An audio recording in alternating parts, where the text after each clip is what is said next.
Karen Peterson's fingers wrapped around the crystal glass, her heart pounding with the thrill of the dare. The amber liquid inside caught the light as she lifted it from the table, her friends watching from across the club with barely contained laughter. She didn't see the way the men in black suits tensed. She didn't notice how the mysterious man's eyes widened in horror. All she saw was Tisha's grin and Maya's nervous giggle as she brought the glass to her lips and drank. The taste hit her tongue, bitter beneath the expensive whiskey, wrong in a way she couldn't immediately place. Karen swallowed anyway, never one to back down from a challenge. She set the glass back on the table with a triumphant smile, ready to walk back to her friends and claim her victory. But the room tilted. Just slightly at first, then more violently. The floor seemed to rush up to meet her, and her vision blurred at the edges like someone had smeared Vaseline across her eyes. Strong hands caught her before she hit the marble floor. Karen looked up into a face she'd only glimpsed moments before, sharp features twisted with something that looked almost like fear. The mysterious man was saying something in rapid Korean, his voice cutting through the sudden chaos around them. Men were shouting. Someone screamed. And Karen's world faded to black. But let me take you back 48 hours, to when Karen Peterson's life still made sense. If you're already hooked by this wild opening, go ahead and hit that like button and drop a comment telling me what you think Karen just drank. Subscribe because this story is about to get even crazier. Now let's rewind. Karen had always been the one who said yes. Yes to late-night karaoke. Yes to spontaneous road trips. Yes to dares that made her friends gasp and laugh in equal measure. It was what made her magnetic, what drew people to her like moths to a flame. At 28, she'd built a decent life in Los Angeles as a marketing consultant, working for a mid-tier firm that barely appreciated her talents, but paid enough to cover her studio apartment in Koreatown and her student loans. Friday night found her at the Lotus Club with her two best friends, celebrating Maya's long-awaited promotion. The place was the kind of exclusive that required connections just to get past the velvet rope, all dark wood and ambient lighting that cost more than Karen's monthly rent. Tisha had somehow secured them a table, though Karen suspected her friend's new boyfriend had Mafia connections. She'd laughed at the thought then. The irony would hit her later. The club pulsed with energy, a careful blend of EDM and something more refined that Karen couldn't quite place. Beautiful people occupied every corner, their designer clothes and expensive watches catching the light. Karen felt good in her black dress, the one that hugged her curves just right and made her feel like she could conquer the world. Her natural hair was styled in goddess locks that cascaded down her back, and she'd spent extra time on her makeup, perfecting the sharp-winged eyeliner that made her brown eyes pop. Girl, did you see that fine man in the VIP section? Tisha leaned across the table, her voice pitched low but excited. She was always the instigator, the one who pushed boundaries just to see what would happen. Maya, ever the cautious one, shook her head. Tisha, don't start. We're here to celebrate my promotion, not get kicked out for bothering important people. But Karen had already turned to look.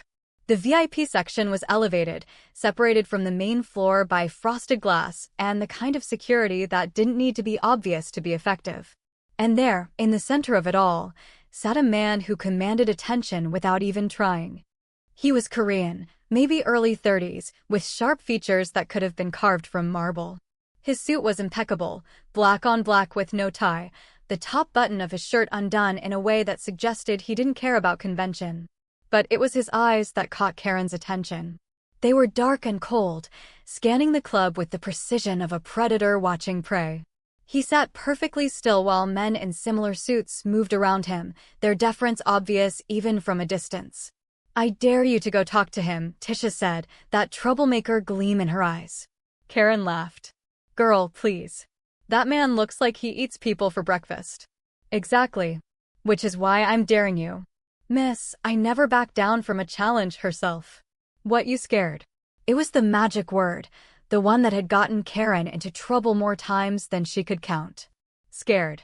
She'd built her entire personality around never being scared, around facing life head-on with confidence and courage. It was her armor and her weakness all at once.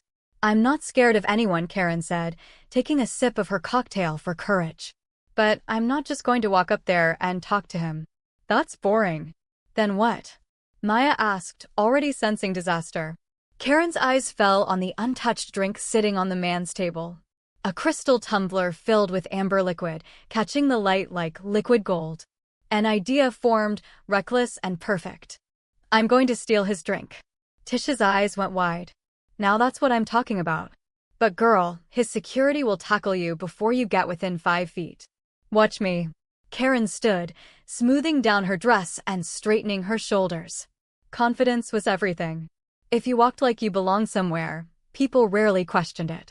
She'd learned that lesson early in her corporate life, navigating spaces that weren't always welcoming to women who looked like her.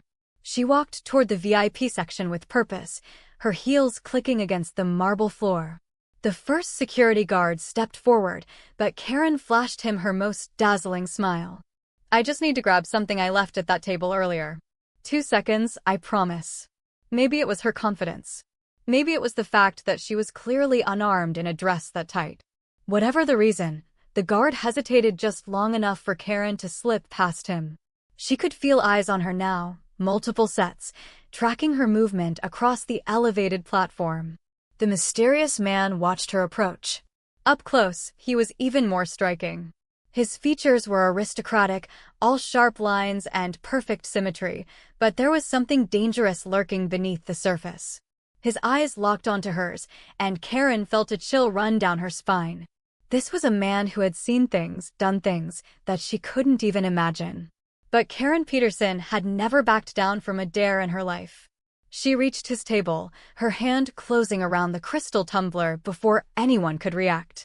The liquid inside was the color of expensive whiskey, and it smelled like money and power and things she'd never understand. The man's eyes widened, and his hand shot out, but Karen was already raising the glass to her lips. You weren't going to drink this anyway, she said with a wink, and took a long sip. The taste was wrong immediately. Beneath the burn of quality alcohol was something bitter, something chemical that coated her tongue and slid down her throat like poison. Because that's exactly what it was. Karen's brain processed the information too slowly, her body already reacting to the toxin flooding her system. The glass slipped from Karen's fingers, and she heard it shatter against the marble floor as if from very far away. The sound seemed to trigger an explosion of movement around her. Men in black suits materialized from everywhere, guns drawn and pointing in every direction. Someone was shouting in Korean, sharp commands that cut through the sudden chaos.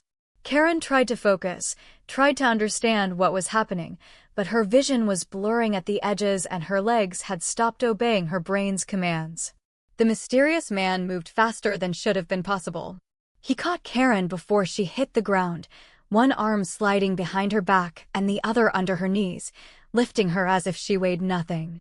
His face was close to hers now, and she could see genuine fear in those cold eyes. He was shouting something, words she couldn't understand, his accent thick with urgency. Karen wanted to tell him she was fine, that this was just the alcohol hitting her harder than expected, but her tongue felt too thick in her mouth. The club lights were spinning now, kaleidoscoping into patterns that hurt to look at. She could hear Tisha screaming her name from somewhere far away, could hear Maya's panicked voice cutting through the music that had suddenly stopped. The man carrying her barked another order, and suddenly they were moving. Karen caught glimpses of faces as they rushed through the club, saw her friends being held back by security, saw the crowd parting like the Red Sea. Then they were outside, and the cold night air hit her face like a slap. It did nothing to clear the fog rapidly consuming her consciousness. A black SUV materialized at the curb, its door already open. The man slid into the back seat with Karen still in his arms, and she felt the vehicle lurch into motion before the door even closed. There were other voices now, a woman speaking rapid Korean, and someone else, older, responding with what sounded like medical terminology. Karen tried to focus on the man's face. He was looking down at her with an expression she couldn't quite read. Concern? Anger? Guilt? His jaw was clenched tight, and there was a vein pulsing in his temple. He said something that sounded almost like an apology, but Karen's Korean was limited to restaurant orders and basic greetings. The world was going dark at the edges, closing in like a tunnel, and she had just enough time to think that this was a really stupid way to die before everything went black. When consciousness returned, it came in fragments. Beeping machines. Antiseptic smell. Soft voices speaking a language she didn't understand. Karen's eyelids felt like they were made of lead, but she forced them open anyway. White ceiling. Expensive-looking light fixtures. This wasn't a hospital. She's awake. The voice was female, speaking English now with a crisp accent.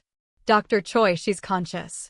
Karen turned her head, the movement sending a spike of pain through her temples. A Korean woman in a sharp black suit stood near the door, her expression neutral, but her eyes watchful. She was beautiful in a severe way, her hair pulled back in a tight bun that emphasized her high cheekbones. A man in glasses and a white coat approached the bed. He was older, maybe 60, with kind eyes that crinkled at the corners. Miss Peterson, can you hear me? Do you understand English? Karen's throat felt like sandpaper, but she managed to croak out a yes. The doctor nodded, seeming satisfied, and produced a small flashlight to check her pupils. The light hurt, but Karen forced herself to remain still. You are very lucky to be alive, Dr. Choi said matter-of-factly. The poison in that drink was designed to kill a man twice your size within minutes. The fact that you only took a sip, combined with your body weight and the immediate medical intervention, saved your life. You will make a full recovery, though you may experience headaches and nausea for a few days. Poison. The word cut through the fog in Karen's brain like a knife. She'd drunk poison. The mysterious man's drink had been poisoned, and she'd taken it as a stupid dare. The full weight of what had happened crashed over her, and she tried to sit up, but her body wasn't cooperating yet. Easy, the woman in black said, moving closer. You need to rest. But first, you need to understand your situation. Where am I? Karen's voice was rough, barely above a whisper. Where are my friends? I need to call them. They must be freaking out. Your friends are fine. They've been told you had an adverse reaction to mixing medications with alcohol and were taken to a private hospital. They believe you're receiving excellent care, which is true. As for where you are, that's more complicated. The door opened and Karen's breath caught in her throat. The mysterious man from the club entered, and in the soft lighting of the room, he was even more striking. His suit jacket was gone, his shirt sleeves rolled up to his elbows, revealing forearms corded with lean muscle. But it was his face that held her attention. The cold mask was gone, replaced by something more complex. Worry, anger, and something else she couldn't identify. He said something in Korean to the woman, who responded briefly.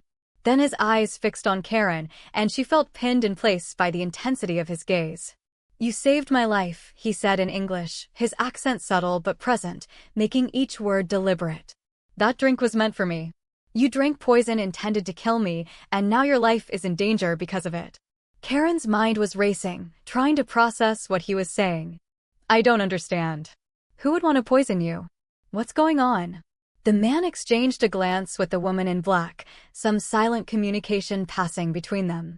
Then he pulled a chair close to Karen's bed and sat down, his posture perfect despite the late hour and the obvious stress of the situation. My name is Park Jin-Woo, he said. And I am the head of the Park crime family, one of the most powerful Korean Mafia organizations on the West Coast. That drink was poisoned by the Choi Syndicate, a rival organization that has been trying to eliminate me for the past 6 months. They failed because you, unknowingly, drank the poison meant for me. The words hung in the air between them. Mafia. Poison. Assassination attempt. Karen's brain tried to reject the information, tried to find some way to make this a joke or a misunderstanding. But the serious expressions on everyone's faces told her this was horrifyingly real. So let me go, Karen said, her voice stronger now as anger cut through the fear. This has nothing to do with me. I made a stupid mistake, but I'm alive, so just let me go home and forget this ever happened. I wish it were that simple, Jin-Woo said, and there was genuine regret in his voice. But the Choi Syndicate has eyes everywhere. They saw you drink from my glass. They saw me save you, saw my men rush you out of that club as if you were the most important person in the world.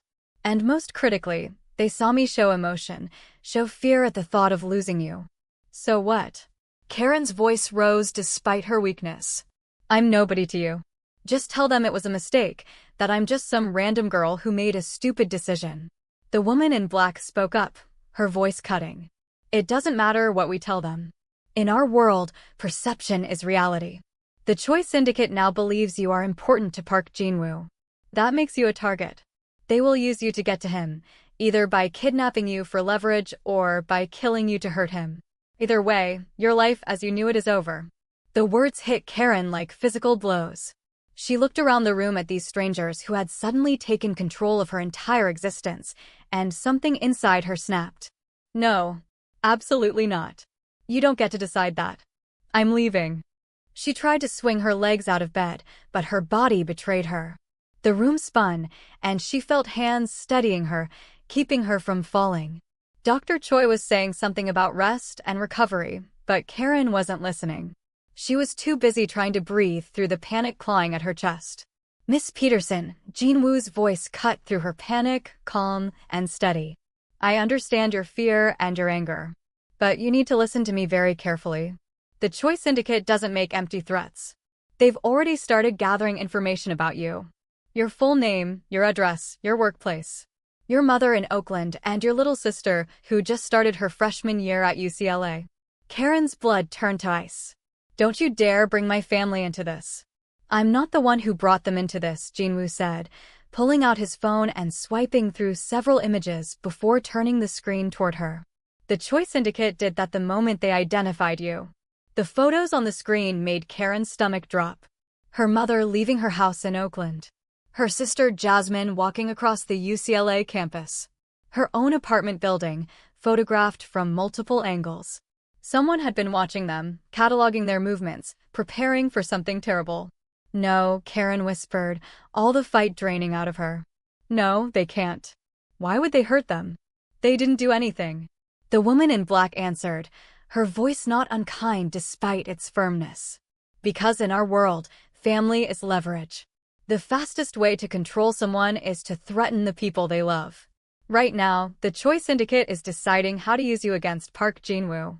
Your family became part of that equation the moment you drank that poison. Karen felt tears burning behind her eyes, but she refused to let them fall. She wouldn't give these people the satisfaction of seeing her break. So, what do you want from me? What am I supposed to do? Jin-Woo leaned forward, his elbows resting on his knees, his hands clasped together. I have a solution. It's unconventional, but it's the only way to keep you and your family safe. Marry me. The silence that followed was absolute. Karen stared at him, certain she'd misheard, that the poison was still affecting her brain. Excuse me. Become my wife, Jin-Woo continued, his voice steady and businesslike. In our world, a wife is sacred. Killing her or harming her family would violate codes that even the Choi Syndicate won't break.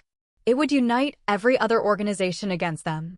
Marriage offers you and your family protection that nothing else can provide. Karen laughed, a sharp, slightly hysterical sound. You're insane. I'm not marrying a stranger, especially not some mafia boss I met 5 seconds ago. Find another way. There is no other way, the woman in black said. I'm Han Soo-jin, Park Jin-Woo's lieutenant and head of security. I've spent the last 3 hours reviewing every possible scenario, every option we have. This is the only one that guarantees your safety and the safety of your family. Then put me in witness protection or something. The police. The police can't help you, Soo-jin interrupted. The Choi Syndicate has officers on their payroll. Any protection the government could offer would be compromised within days. And witness protection only works if you've witnessed a crime and are willing to testify. You haven't, and even if you had, it wouldn't protect your family members who aren't part of the program. Karen looked at Jin-Woo, really looked at him. He met her gaze steadily, and she saw no deception there, only a cold assessment of facts. This man dealt in reality, no matter how brutal. Let me make sure I understand, Karen said slowly. You want me to marry you to save my life and my family's lives. What do you get out of this? Respect, Jin-Woo answered immediately. In my world, how I respond to this situation matters. If I hide you or simply protect you, I look weak, as if I'm afraid of the Choi Syndicate. But if I marry you, I'm making a statement. I'm saying that I'm not afraid, that I'll turn their assassination attempt into something that strengthens my position rather than weakens it. And practically speaking, a wife is easier to protect than a girlfriend or random civilian. How romantic, Karen said dryly. So this is just business to you? Everything is business to me, Jin-Woo replied without apology. But that doesn't mean I take it lightly. If you agree to this, I will protect you with everything I have. You will want for nothing materially. And after 1 year, if you still want to leave, I will give you a new identity, enough money to start over anywhere in the world, and guaranteed safety for you and your family. You'll be free. 1 year. 12 months of her life traded for safety. Karen wanted to scream, wanted to throw something, wanted to wake up and discover this was all just a nightmare brought on by too many cocktails. But the photos of her family on Jin-Woo's phone were real. The poison in her system was real. The danger was real. I need time to think, Karen said. You have until morning, Soo-jin replied. The Choi Syndicate is planning something. We've intercepted chatter that suggests they'll make a move within the next 48 hours. We need to make our announcement before they act. That's not enough time to decide whether to marry someone. It's the time you have, Jin-Woo said, standing. Dr. Choi will monitor you through the night. You're safe here. My men are stationed on every floor, and this location is unknown to our enemies. Rest, think, but understand that doing nothing is also a choice, and it's the choice that gets people killed. He moved toward the door, then paused, turning back to look at her. For what it's worth, Miss Peterson, I'm sorry. You don't deserve to be pulled into this world. But now that you're here, I'm offering you the best protection I can provide. I hope you'll take it. Then he was gone, Soo-jin following behind him, leaving Karen alone with Dr. Choi and a choice that felt like no choice at all. The doctor checked her vitals one more time, then dimmed the lights. Try to sleep, Miss Peterson. Things often look clearer in the morning. But sleep was impossible. Karen lay in the expensive bed in this unknown location, her mind racing through everything that had happened. 24 hours ago, her biggest worry had been whether she'd meet her quarterly targets at work. Now she was considering marrying a crime lord to save her family from assassination. Have you ever had to make an impossible choice to protect the people you love? Drop a comment and let me know. And if you're hooked on Karen's story, hit that subscribe button because her journey is just beginning. The night stretched endlessly. Karen dozed fitfully, waking every hour to the beeping of medical equipment and the quiet footsteps of guards patrolling outside her door. Each time consciousness returned, she hoped desperately that it had all been a nightmare. Each time, reality crashed back down with crushing weight. As dawn light filtered through the curtains, Karen made her decision. It wasn't really a choice, not when the alternative was watching her family die. But accepting that didn't make it any easier. When Dr. Choi came to check on her around 7, Karen's first words were, I need to see Park Jin-Woo. 20 minutes later, showered and dressed in clothes that someone had left for her, designer labels that fit perfectly despite no one asking her size, Karen was led through a penthouse that belonged in a magazine. Floor-to-ceiling windows offered views of downtown Los Angeles that must cost more per month than Karen made in a year. Everything was sleek and modern, all clean lines and expensive materials. It felt more like a museum than a home. Jin-Woo was in his study, dressed in another perfect suit, looking like he'd slept 8 hours instead of probably none. He stood when she entered, a gesture of respect that felt oddly old-fashioned coming from a crime lord. Soo-jin was there too, along with an older Korean man in traditional dress who radiated authority. Miss Peterson, Jin-Woo said. Have you made your decision? Karen forced herself to stand tall, to meet his eyes with all the confidence she could muster. I'll do it. I'll marry you. But I have conditions. Something that might have been approval flickered across Jin-Woo's face. Go on. First, my family doesn't know the real reason. They think I met you, we fell in love, everything is normal. I won't have them living in fear. Second, I keep my job for as long as possible. I worked hard to build my career, and I'm not giving that up without a fight. Third, we're clear from the start that this ends in 1 year. No extensions, no changing the deal. 12 months, then I get my new identity and we never see each other again. Agreed to all 3, Jin-Woo said without hesitation. Anything else? Yeah, you treat me with respect. I'm not some trophy or possession. I'm a person who's helping you, and you remember that. I would expect nothing less, Jin-Woo replied. And I have one condition of my own. While you're my wife, you follow security protocols without question. Sujin's word is law when it comes to your safety. You don't go anywhere without guards. You don't contact anyone without clearance. And if she tells you to do something, you do it immediately. Your independence I can respect, but your recklessness I cannot allow. It could get you killed. The words stung because they were true. Karen's impulsive decision to take that drink had created this entire mess. She nodded stiffly. Fine. When does this happen? Today, the older man spoke for the first time, his English heavily accented but clear. I am Elder Song, advisor to the Park family. The ceremony will be private, witnessed only by trusted members of our organization. Under Korean law and our own codes, it will be binding. Under American law, we will file the paperwork tomorrow. This must happen quickly, before our enemies can act. Everything was moving so fast. Karen felt like she'd been caught in a riptide, pulled under and tumbled until she couldn't tell which way was up. My family, I need to call them. They'll be worried. Already handled, Sujin said. We contacted them last night from your phone. You told them you met someone special and things moved quickly. Very modern American romance. They're confused but happy for you. Your mother wants to meet Jin-Woo as soon as possible, of course. Of course, Karen echoed hollowly. The lies were already building, separating her from the people she loved most. The ceremony happened 4 hours later in the penthouse's formal dining room, which had been transformed with traditional Korean wedding decorations. Karen wore a hanbok that had been brought in, deep red and gold, beautiful and completely foreign.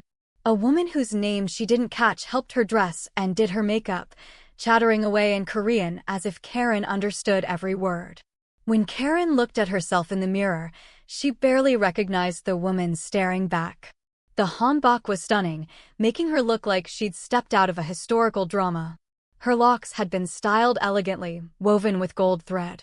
She looked like a bride. She felt like an imposter. Jin-Woo wore traditional Korean wedding attire as well, and Karen hated that her first thought was how handsome he looked. This wasn't real. This was survival. She couldn't let herself forget that. The ceremony was conducted entirely in Korean, Elder Song leading them through rituals Karen didn't understand. She bowed when Jin-Woo bowed, repeated phrases phonetically when instructed, and tried not to think about how her mother would feel if she knew her daughter was getting married without her present. When Jin-Woo placed a ring on her finger, heavy gold with an enormous diamond, Karen's hand trembled. You may kiss, Elder Song said in English, and Karen's eyes widened. She hadn't thought about this part. Jin-Woo stepped closer, his expression unreadable. He leaned down, and Karen forced herself to stay still as his lips brushed hers. The kiss was chased over in seconds, but it sent an unexpected jolt through her system. Then it was done. Karen Peterson was now Karen Park, wife of a Mafia boss, and her old life was truly over. The witnesses applauded politely, and Karen wanted to scream. Instead, she smiled, playing the role she'd agreed to play. Jin-Woo's hand found hers, his grip firm and warm, and he led her through a receiving line of people whose names she'd never remember. They all spoke to her in Korean, and she nodded and smiled until her face hurt. When it was finally over, when the last guest had left and the decorations were being taken down by silent staff, Karen found herself alone with Jin-Woo in the penthouse's main living area. The hanbok suddenly felt suffocating, and she wanted nothing more than to rip it off and put on her own clothes, reclaim some piece of herself. Your room is prepared, Jin-Woo said quietly. You'll have your own space. I won't invade your privacy. How generous, Karen couldn't keep the bitterness from her voice. A cage is still a cage even if it's gilded.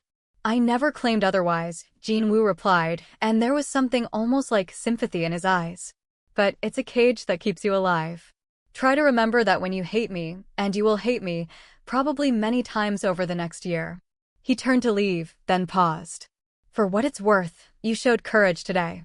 Not many people could have adapted as quickly as you have. I didn't have a choice, Karen shot back. There's always a choice, Miss Peterson. You chose your family over your freedom. That's not nothing. Then he was gone, leaving Karen alone in this strange new world she'd been forced to inhabit. The first week of Karen's new life was a crash course in survival. Sujin appeared each morning at 7 sharp, running Karen through security protocols with the precision of a drill sergeant. Karen learned which cars were safe, which routes were cleared, how to identify potential threats in a crowd. She learned that the innocent-looking woman at the coffee shop was actually one of Jin-Woo's operatives, and that the maintenance man in her old building had been feeding information to the Choi Syndicate for months. Your entire life was being watched, Sujin explained during one particularly brutal training session. They knew your routines, your friends, your habits. The poison wasn't random. It was calculated, timed for when Jin-Woo would be relaxed, off guard. You drinking it instead disrupted months of planning. Karen had been allowed to keep her job, but going to the office now required a security detail that made everyone nervous. Her coworkers asked questions she couldn't answer, and her boss pulled her aside 3 days in to ask if everything was all right. Karen lied with a smile that was becoming easier each time, saying her new husband was just protective, that it was sweet really, nothing to worry about. Tisha and Maya were harder to fool. They showed up at the penthouse unannounced on day 5, demanding answers. Karen had to sit them down in the lavish living room and spin a story about a whirlwind romance, about meeting Jin-Woo and just knowing he was the one. The words tasted like ash in her mouth. "Girl, I'm happy for you, but this is crazy," Tisha said, looking around at the obvious wealth surrounding them. "You met this man at a club and a week later you're married? That's not like you."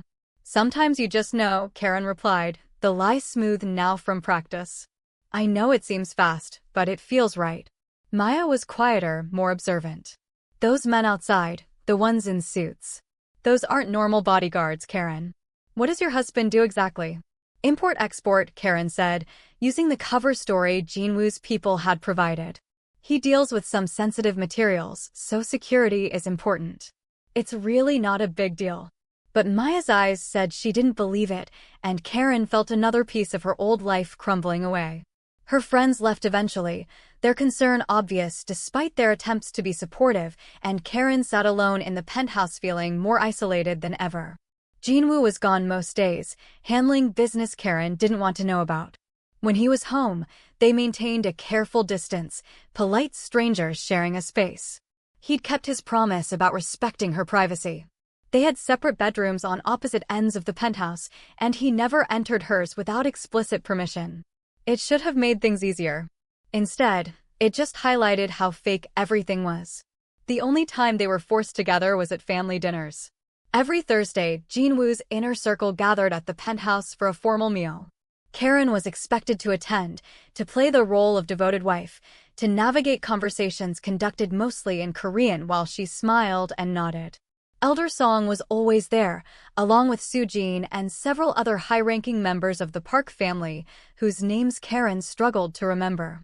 At the second dinner, Elder Song addressed her directly in English, his tone carrying an edge of disapproval. "Tell me, Mrs. Park, what do you know of Korean culture?" Karen set down her chopsticks carefully, aware of every eye on her. "Not as much as I should, I admit. But I'm learning." "Learning," Elder Song repeated, making the word sound insufficient. "You understand that you now represent the Park family? That your actions reflect on all of us?" "I understand that I'm doing my best in a difficult situation," Karen replied, keeping her voice level despite the anger building in her chest. "A difficult situation you created by your own reckless behavior," Elder Song continued. "Stealing from Park Jin-Woo in a public place, drawing attention, causing this entire complication. And now we must all adapt to accommodate your presence." The table went silent. Karen felt her face grow hot, shame and fury warring inside her. Before she could respond, Jin-Woo's voice cut through the tension like a blade. "That's enough, Elder Song. I speak only truth." "You speak out of turn," Jin-Woo interrupted, his tone quiet but carrying absolute authority. "Karen is my wife, and therefore family. You will treat her with the respect that position demands. Am I clear?" Elder Song's jaw tightened, but he inclined his head. "Of course. My apologies, Mrs. Park." But the damage was done. Karen excused herself as soon as politely possible, retreating to her room and fighting back tears of frustration. She heard a knock 20 minutes later, and Jin-Woo's voice through the door. "May I come in?" Karen almost said no, but curiosity won out. "Fine." He entered, still in his formal dinner attire, his expression unreadable. "I apologize for Elder Song. He's old-fashioned and resistant to change. But he won't disrespect you again." "Why did you defend me?" Karen asked. "You agree with him. I did cause all of this." "You made a mistake," Jin-Woo corrected. "We all have. The difference is that you're paying a price far higher than you should for yours. Elder Song forgets that you're not here by choice." "I don't." It was the most human he'd sounded since this entire ordeal began, and Karen found herself actually looking at him, seeing past the cold mask to something more complicated underneath. "Can I ask you something?" Karen said. "Why did that drink matter so much? When you saw me take it, you looked terrified. I've seen you negotiate with people who want to kill you, and you don't even blink. But in that moment, you were scared." "Why?" Jin-Woo was quiet for a long moment, and Karen thought he might not answer. Then he moved to the window, looking out at the city lights spread below them. "Because in that moment, I couldn't control the outcome," he finally said. "My entire life has been about control. My parents were killed when I was 19 because they lost control, made themselves vulnerable. I swore I would never make the same mistake. Every decision I make, every action I take, is calculated to maintain control. But when you drank that poison, there was nothing I could do. Your fate was out of my hands. I don't handle that well." "Is that why you've never married before?" Karen asked. "Because caring about someone means losing control?" "Partially," Jin-Woo admitted. "And partially because I've seen what this life does to families. My mother watched my father die in front of her, then was killed herself 3 days later. Love is a weapon in my world, and I refuse to give anyone that kind of power over me. But you married me." "Our arrangement is different," Jin-Woo said, turning to face her. "There are no feelings to exploit. You're here for protection. I'm here to maintain my position. It's clean, simple, safe." Karen should have been relieved by his words, by the confirmation that this was purely transactional. Instead, she felt oddly disappointed, though she couldn't have said why. 3 months into the marriage, Karen's life had settled into an uneasy routine. She'd quit her job after it became clear that bringing armed guards to client meetings was bad for business. Jin-Woo had given her access to financial resources that made her old salary look like pocket change, but the money felt hollow without the work she'd loved. To fill the void, she'd started taking online courses in international business and Korean language, determined to be useful rather than just decorative. The language lessons proved more valuable than she'd expected. One evening, attending yet another formal dinner, Karen overheard 2 of Jin-Woo's lieutenants speaking in Korean, assuming she couldn't understand. They were discussing a shipment, debating whether to use the northern route despite increased police surveillance. Karen had been studying hard, and while she didn't catch every word, she understood enough to know they were about to make a risky decision. She waited until the dinner ended, then found Jin-Woo in his study. He looked up from his paperwork, surprised to see her. They'd maintained their careful distance, speaking only when necessary. "The northern route is compromised," Karen said without preamble. "Your men are walking into a trap if they use it tomorrow." Jin-Woo's expression sharpened. "How do you know this?" "I heard Park Sung-min and Lee Jae-hwan discussing it. They don't know the police have been tracking shipments there for weeks. I saw a news report about it this morning." "You understand Korean now?" "Enough to know when your people are about to do something stupid," Karen replied.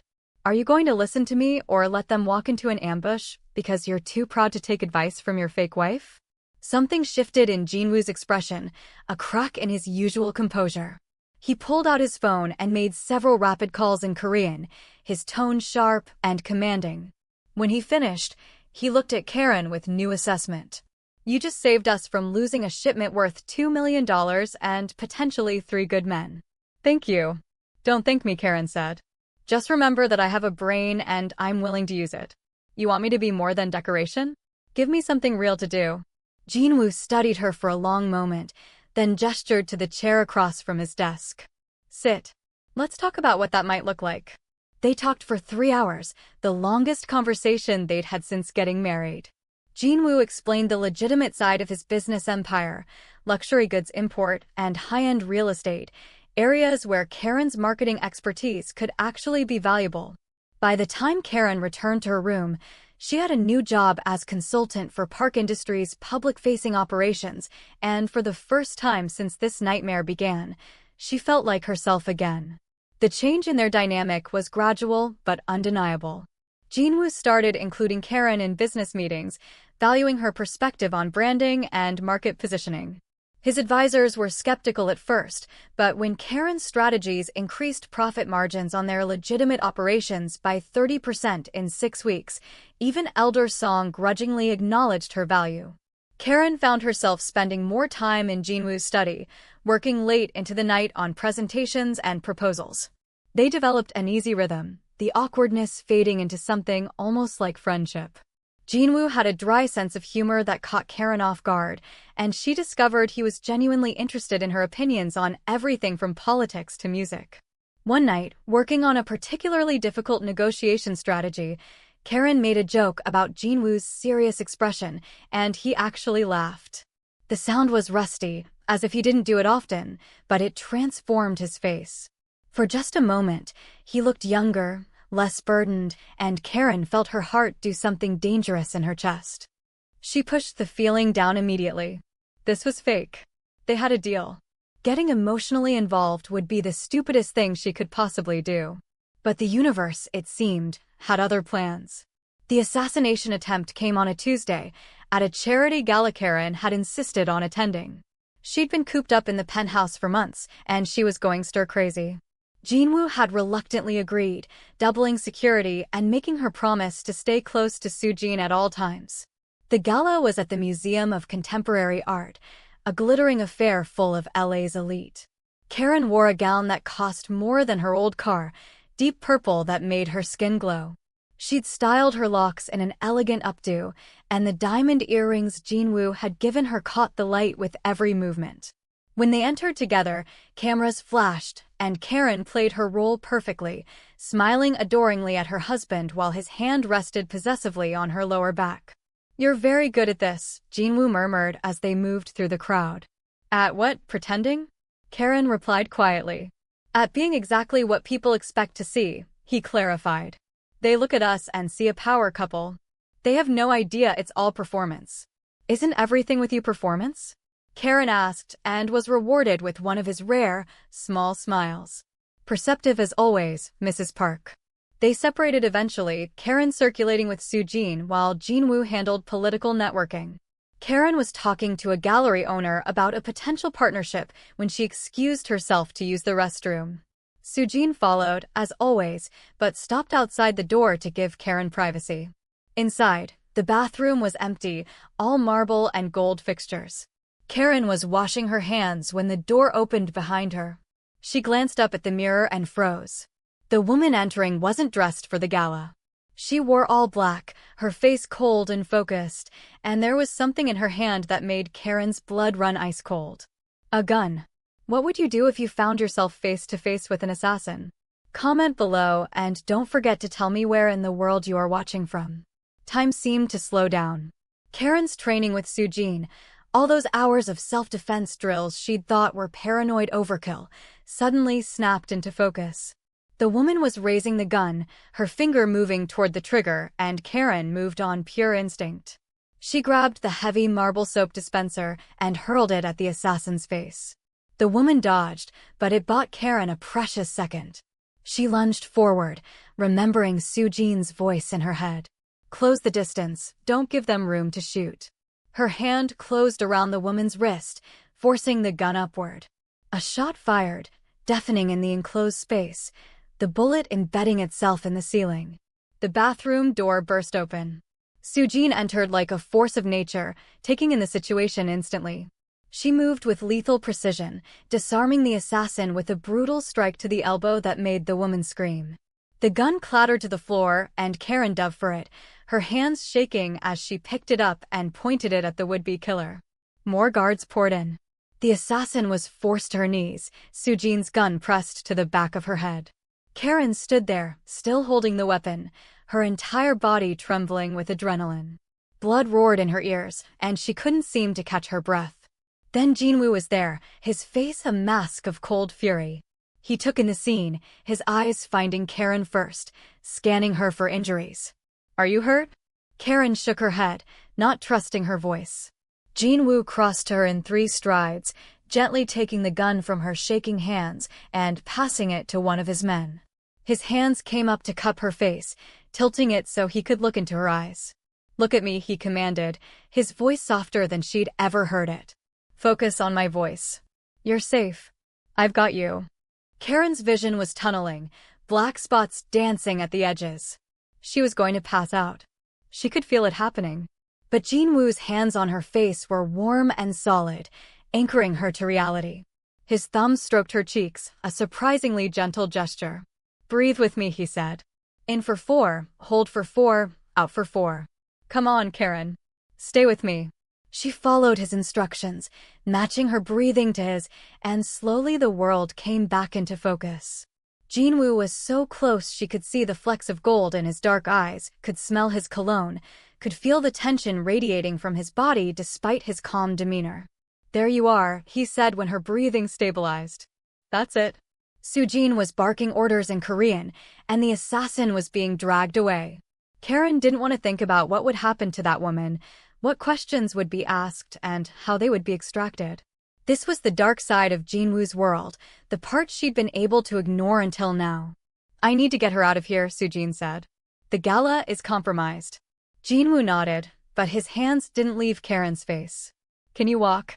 "Yes," Karen managed, her voice hoarse. "I'm fine." "You're not fine," Jin-Woo corrected. "But you're alive, and that's what matters." They left through a back entrance, surrounded by a wall of security that moved with military precision. Karen caught glimpses of confused gala attendees, heard someone asking about the gunshot, saw security trying to contain the situation. Then they were in an SUV, Jin-Woo beside her, his arm around her shoulders, pulling her against his side. Karen let him. She was shaking too hard to maintain her usual distance, and his solid presence was the only thing keeping her from falling apart. She could feel his heart beating fast against her ear where her head rested on his chest, could feel the tension in his muscles, could sense the rage he was holding back. "I'm sorry," Jin-Woo said quietly. "This shouldn't have happened. Our security should have been tighter." "Not your fault," Karen replied. "I'm the one who insisted on going." "You should be able to live your life without assassins in bathrooms," Jin-Woo said, and there was something raw in his voice. "This is exactly what I wanted to avoid. You getting hurt because of my world." Back at the penthouse, Soo-jin gave them a brief rundown. The assassin was Choi Min-suk's cousin, a message that the Choi Syndicate hadn't forgotten Karen's existence. They'd been planning this for weeks, waiting for the right opportunity. The security breach was being handled, but it was clear that nowhere was completely safe. Jin-Woo dismissed everyone, leaving him alone with Karen in the living room. She'd kicked off her heels and was curled up on the couch, still in her gown, trying to process what had happened. She'd almost died. Again. Because of this world she'd been dragged into, this life she never asked for. "I can't do this," Karen whispered. "I can't live like this, always looking over my shoulder, wondering if today's the day someone finally succeeds in killing me." Jin-Woo sat beside her, closer than he usually allowed himself to be. "I know. And I'm sorry. You deserve better than this." "Then let me go," Karen said, looking at him. "Give me the new identity now. Get me out of here before I actually end up dead." "I can't," Jin-Woo replied, and there was genuine anguish in his voice. "Not yet. The Choi Syndicate will chase you anywhere until they're dealt with. Giving you a new identity won't help if they're determined to find you. The only thing keeping you alive right now is the fact that you're my wife." "So I'm trapped," Karen said bitterly. "For now," Jin-Woo agreed.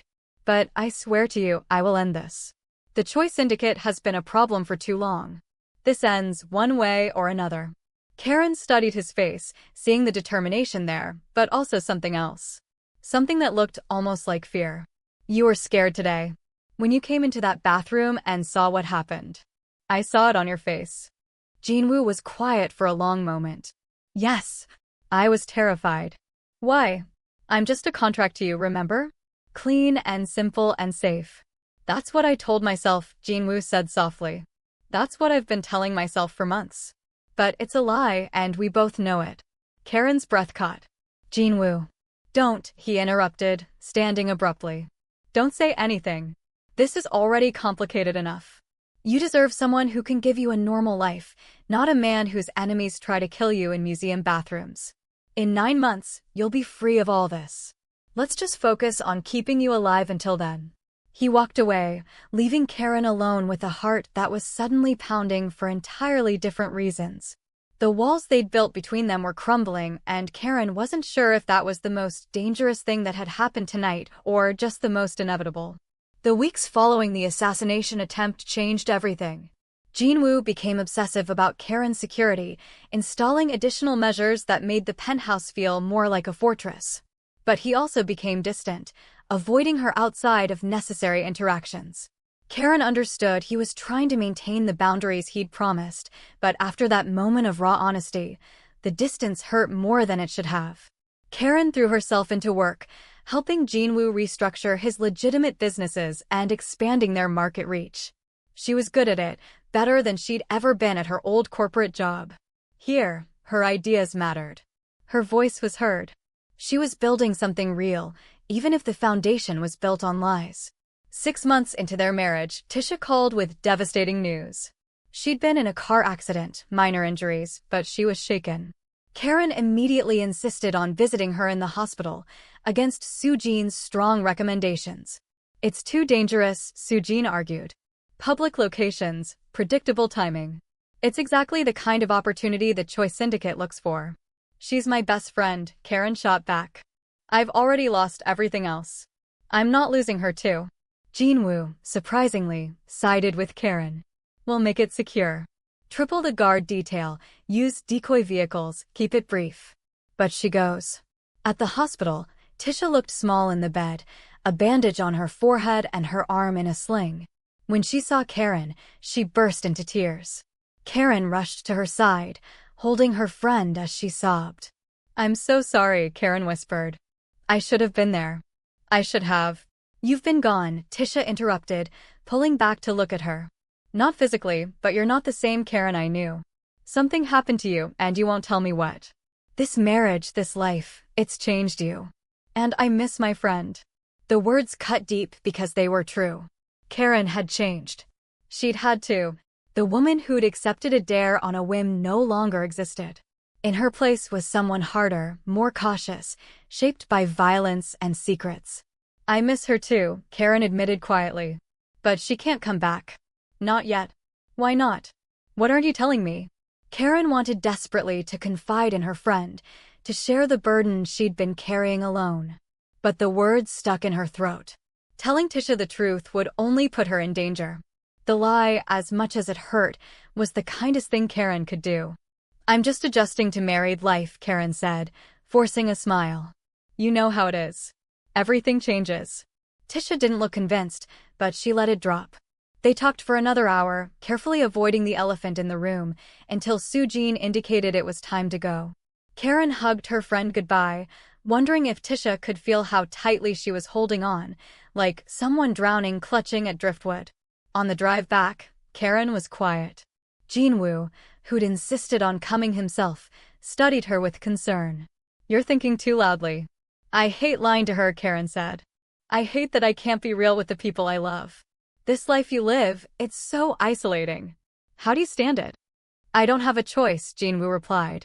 I was born into this. You weren't. That makes it harder for you. Does it ever get easier? The lying. Jin-Woo was quiet for a moment. No. It gets more necessary. That's different from easier. Karen turned to look at him, really look at him. In the dim light of the car, his features were softer, less guarded. Do you ever wish you could just be normal? Have normal relationships, normal problems? Every day, Jin-Woo admitted. But wishes don't change reality. We work with what we have. And what do we have? Karen asked. Jin-Woo met her eyes, and the intensity there made her breath catch. I don't know anymore. This was supposed to be simple. You were supposed to stay at arm's length. But you didn't. You worked your way into my business, my daily life, He stopped himself. This is a mistake. We can't do this. Do what? Karen pressed. Acknowledge that something has changed between us? Jin-Woo, you can't just ignore. Yes, I can, he interrupted sharply. I have to. Because in 3 months, you're leaving. That was the deal. And even if you weren't, this world destroys everything good that enters it. I won't let it destroy you too. The pain in his voice was unmistakable. Karen reached out, her hand covering his where it rested on his knee. What if I don't want to leave? Jin-Woo pulled his hand away as if she'd burned him. Don't say things you don't mean. Once this is over, once you're safe, you'll realize how much you want your normal life back. Trust me. But Karen wasn't sure anymore. Somewhere between the forced marriage and now, something fundamental had shifted. She'd started looking forward to their late-night work sessions. She'd started caring about his opinion. She'd started seeing past the cold exterior to the man underneath, the one who'd been shaped by trauma and loss, but still held on to an odd kind of honor. She was falling for him. The realization hit her like a physical blow. She was falling for her fake husband, the mafia boss who'd trapped her in this life, and it was the most foolish thing she could possibly do. The Choi Syndicate made their move 2 weeks later. They didn't come for Karen directly. They were smarter than that. They took Tisha. Karen was in a meeting when Sujin burst in, her face grim. We have a situation. Your friend Tisha Martinez was taken from her apartment an hour ago. We have confirmation it was Choi's people. The world tilted. Karen heard herself asking questions, but it was like listening to someone else speak. How did they know about Tisha? How long had they been planning this? What did they want? The answer came via video, delivered to Jin-Woo's phone. Choi Min-suk himself appeared on screen, his oily smile making Karen's skin crawl. Park Jin-Woo, we grow tired of this game. You took something that was meant for us, turned our failure into your victory. Now we take something from you. Trade us the woman, or your wife watches her friend die. You have 48 hours. The video ended. Karen stood frozen, ice spreading through her veins. This was her fault. All of it. Tisha was in danger because of Karen's stupid dare, because of this fake marriage, because Karen had dragged her innocent friend into a war she didn't even know existed. No, Karen whispered. No, this can't be happening. Jin-Woo was already moving, barking orders in Korean. His men scattered, preparing for war. But Karen grabbed his arm, forcing him to look at her. Give them what they want, she said. Trade me for her. It's me they really want anyway. Absolutely not, Jin-Woo replied, his voice hard as steel. She's innocent. She doesn't deserve this. And neither do you, Jin-Woo shot back. I'm not trading your life for hers. We'll find another way. There is no other way. Karen's voice cracked. They'll kill her to prove a point. You know they will. At least if you trade me. They'll kill you both, Jin-Woo interrupted. The moment they have you, Tisha becomes a liability. They'll eliminate her to tie up loose ends, then do the same to you. This isn't a trade. It's a trap. Karen knew he was right, but the knowledge didn't help. Tisha was in danger because of her. How could she live with herself if she didn't at least try to save her? The next 24 hours were a blur of planning. Jin-Woo's entire organization mobilized, calling in favors and gathering intelligence. They located where the Choi Syndicate was holding Tisha, a warehouse on the outskirts of the city that served as one of their distribution centers. Jin-Woo planned the assault with military precision, but Karen could see the tension in his shoulders, the way his jaw clenched whenever he looked at her. I'm coming with you, Karen announced when Jin-Woo laid out the final plan. Absolutely not, he replied without even looking up from the tactical maps spread across his desk. She's my friend. I'm not sitting here safe while you risk your life to save her. That's exactly what you're going to do, Jin-Woo said, finally meeting her eyes. You're the target, Karen. Bringing you to their location is exactly what they want. I won't give them that satisfaction. Then what am I supposed to do? Just wait here and hope you all come back alive. Jin-Woo crossed to her, his hands coming up to grip her shoulders. Yes, because if something happens to me, you need to be alive to run. Sujin has instructions to get you out of the country immediately. New identity, new life, everything we promised. Your family will be protected. You'll be free.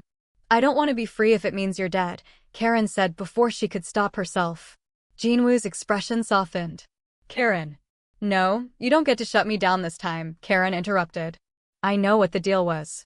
I know this is supposed to be fake. But it stopped being fake for me months ago. Maybe that makes me stupid.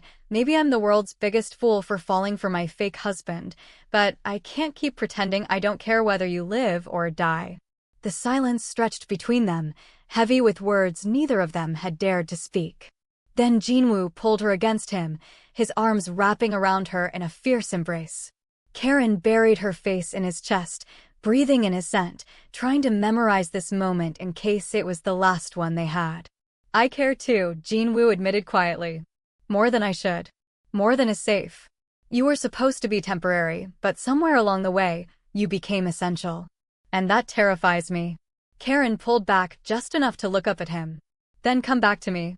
Save Tisha and come back, and we'll figure out what this is together. Jin-Woo's hand came up to cup her face, his thumb tracing her cheekbone. If I don't make it back. Don't, Karen interrupted. Don't you dare say goodbye. You promise me you're coming back. Instead of answering with words, Jin-Woo kissed her. It wasn't like the chaste kiss at their wedding. This was desperate and real, months of denied feelings pouring out in a single moment. Karen's hands fisted in his shirt, pulling him closer, and Jin-Woo's arms tightened around her like he could keep her safe through sheer force of will. When they finally broke apart, both breathing hard, Jin-Woo rested his forehead against hers. I promise I'll do everything in my power to come back to you. But if I don't, you run. You take the life I'm giving you and you live it. Promise me. I promise, Karen whispered, even though they both knew it was a lie. Jin-Woo left an hour later, taking most of his men with him. Soo-jin stayed behind to guard Karen, her expression grim. They sat in tense silence, watching news feeds and waiting for updates that didn't come. Every minute felt like an hour. Karen paced the penthouse like a caged animal, her mind conjuring up 1,000 terrible scenarios. He's good at what he does, Soo-jin said finally. He'll get your friend back. And will he survive doing it? Karen asked. Soo-jin didn't answer, which was answer enough. The call came 3 hours later. Soo-jin's phone rang, and she answered in rapid Korean. Her expression remained neutral, but Karen saw her shoulders relax fractionally. When she hung up, she turned to Karen. They have your friend. She's injured but alive. They're bringing her to a secure medical facility now. Relief flooded through Karen so powerfully her knees went weak. And Jin-Woo, wounded but alive. He's refusing treatment until he knows you're safe. Take me to him, Karen demanded. Now. They drove through the pre-dawn darkness to a private clinic that Jin-Woo's organization used for situations like this. Karen rushed through the doors, her heart pounding, until she found him. He was in a treatment room, blood soaking through a makeshift bandage on his shoulder, arguing with a doctor in Korean about something. When he saw Karen, everything else fell away. She crossed to him in 3 strides, her hands reaching for him, needing to confirm he was real and alive. You're hurt. It's nothing, Jin-Woo replied, but he winced when she touched near the wound. That's not nothing, the doctor said in accented English. The bullet needs to be removed and the wound properly treated. If you would stop being stubborn and let me work. Where's Tisha? Karen asked. In another room. She has a concussion and some bruising, but she'll recover. We'll keep her sedated for now. She can't know about any of this. Karen nodded, understanding the necessity even as it added another layer of lies to maintain. What happened? Jin-Woo's expression darkened. We stormed the warehouse. Choi Min-suk was there personally, which was unexpected. There was a firefight. Several of his men are dead. Choi himself escaped, but we crippled his operation significantly. He won't be able to move against us for a while. You took a bullet for this, Karen said, her voice breaking. I took a bullet saving your friend, Jin-Woo corrected. Which means I took it for you. And I'd do it again. The doctor finally convinced Jin-Woo to lie down so he could work. Karen held his hand through the procedure, watching his face tighten with pain he refused to vocalize. When it was done and he was bandaged properly, the doctor insisted he rest, but Jin-Woo refused to let go of Karen's hand. Stay, he said simply. So Karen stayed, sitting beside his bed as dawn broke outside. Soo-jin brought updates periodically. Tisha was stable. The Choi Syndicate had suffered major losses. Several of their warehouses had been raided while they were distracted by the rescue operation. It was a significant victory, but everyone knew it wasn't over. You should rest, Karen said softly to Jin-Woo. So should you, he replied. But neither of us will. Too much adrenaline, Karen agreed. Then, quieter, thank you. For saving her. For risking everything. I told you I'd protect the people you love, Jin-Woo said. I keep my promises. Even when it costs you? Especially then. Karen studied his face, this man who'd become so much more than she ever expected. What happens now? Between us? Jin-Woo was quiet for a long moment. That depends. Do you still want to leave in 3 months when our year is up? It was the question Karen had been avoiding asking herself. 3 months ago, the answer would have been an immediate yes. Now, looking at Jin-Woo's face, feeling his hand in hers, thinking about the life they'd built together even within the constraints of their arrangement, the answer was different. No, Karen admitted. I don't want to leave. But I need to know this is real. Not just adrenaline or proximity or whatever else we can convince ourselves it is. I need to know you actually want me to stay. Jin-Woo pulled her closer with his good arm, ignoring the pain the movement caused. I want you to stay. I've wanted it for months, but was too afraid to admit it. You're the first real thing in my life in years, Karen. The first person who sees me, not just what I can do for them or what I represent. Letting you go would be the biggest mistake I could make. Even though loving me makes you vulnerable? Karen asked. Especially because of that, Jin-Woo replied. I've spent my whole life trying to be invulnerable and all it's done is make me alone. Maybe it's time to try something different. Karen leaned down and kissed him gently, careful of his injuries. Then I'm staying. For real this time. Not because of a contract or because I'm trapped, but because I choose you. And I choose you, Jin-Woo said. Though I should warn you, my enemies won't stop trying to hurt you. Good thing I've learned to fight back then, Karen replied with a small smile. They stayed like that, hands clasped, foreheads touching, as the sun rose over Los Angeles.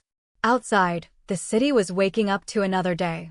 Inside, Karen Park, she realized, claiming the name fully for the first time, was choosing a new life.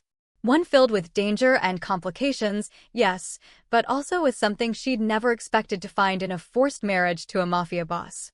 Love. 3 weeks later, Tisha was finally well enough to leave the medical facility. Karen had visited her every day, maintaining the story that she'd been mugged and that Jin-Woo's people had found her. It was thin, but Tisha was too traumatized to question it deeply. The concussion had fragmented her memories of the kidnapping, a mercy that Karen was grateful for even as she hated adding more lies to their friendship. I'm going to be more careful from now on, Tisha said as Karen helped her pack her things. Maybe get some self-defense classes or something. The world is scarier than I thought. It is, Karen agreed quietly. But it's also full of people who will fight for you. Remember that. Tisha hugged her tightly. You've changed so much, you know that? When you first married Jin-Woo, I was worried. But now I see it. You're stronger, more confident. Whatever you two have, it's real. I can see it on your face when you talk about him. Karen felt tears prick her eyes. Yeah, it's real. After Tisha left, Karen returned to the penthouse to find Jin-Woo in his study, his arm still in a sling but otherwise recovered. He'd been working on something for days, refusing to tell her what, and the suspense was killing her. All right, I've been patient, Karen announced, closing the study door behind her. What's the big secret project? Jin-Woo looked up, a slight smile playing at his lips. Come here. Karen crossed to his desk, and he turned his laptop screen so she could see. It was a business proposal, detailed and comprehensive, for a new venture. A marketing firm, fully legitimate, with Karen listed as CEO and primary stakeholder. What is this? Karen breathed. Your company, Jin-Woo replied. You've been helping me with my businesses, and you're brilliant at it. But you deserve to build something that's entirely yours. No connection to my organization, no shadows, just clean business that you can be proud of. I've already secured initial clients and office space. It's yours if you want it. Karen stared at the screen, her vision blurring with tears. Jin-Woo, I don't know what to say. Say you'll take it. Say you'll build your empire while I maintain mine. Say we'll do this together, as partners in every sense of the word. Karen launched herself at him, careful of his injured arm, kissing him with all the gratitude and love she couldn't put into words. When they finally broke apart, both breathless, she rested her forehead against his. "I love you," she said. "I know it's only been a year. I know this started as a business arrangement, but I love you. And I want to build a life with you. A real one." "I love you too," Jin-Woo replied, his voice rough with emotion. "I've loved you for months, but was too afraid to say it. You walked into my world and turned everything upside down in the best possible way. You made me believe that maybe I could have something real, something good, despite everything. We'll figure it out," Karen promised. "Your world, my world. We'll find a way to make them fit together." "Actually," Jin-Woo said, reaching into his desk drawer, "I have a proposal about that." He pulled out a small velvet box, and Karen's breath caught. "Jin-Woo, I know we're already married," he interrupted. "But that was a contract, a necessity. This is a choice. Karen Peterson, will you marry me? For real this time? Not because you have to, but because you want to." Karen looked at the ring he was offering, a stunning diamond set in platinum with smaller stones that caught the light like stars. But more than that, she looked at the man offering it. The cold, dangerous Mafia boss she'd first seen in that club was still there, but now she saw everything else too. The vulnerability he tried to hide. The honor that guided his decisions. The capacity for love he'd buried but never lost. "Yes," she said, her voice strong and certain. "Yes, I'll marry you. Again. For real. Forever." Jin-Woo slipped the ring onto her finger, beside the one from their first wedding, and pulled her into his lap despite his healing shoulder. They sat like that, wrapped in each other, as the sun set outside the floor-to-ceiling windows. Outside, Los Angeles stretched out before them, a city of dreams and dangers in equal measure. The Choi Syndicate was still out there, wounded but not destroyed. There would be more threats, more challenges, more moments when Karen would question the wisdom of loving a man whose enemies wanted her dead. But she'd also learned something in the past year. She was stronger than she'd ever imagined. She could face assassins and crime lords and still hold on to who she was. She could love someone complicated and dangerous and make it work. She could build a life in the shadows while still reaching for the light. "What are you thinking?" Jin-Woo asked, his hand playing with her locks. "I'm thinking about how I thought my life was over when I drank that poison," Karen admitted. "But really, it was just beginning. Everything I've become, everything we've built, it started with the stupidest dare I've ever accepted." "Remind me to thank Tisha someday," Jin-Woo said dryly. "In a way that doesn't reveal how we actually met." Karen laughed, the sound genuine and free. "We'll figure it out.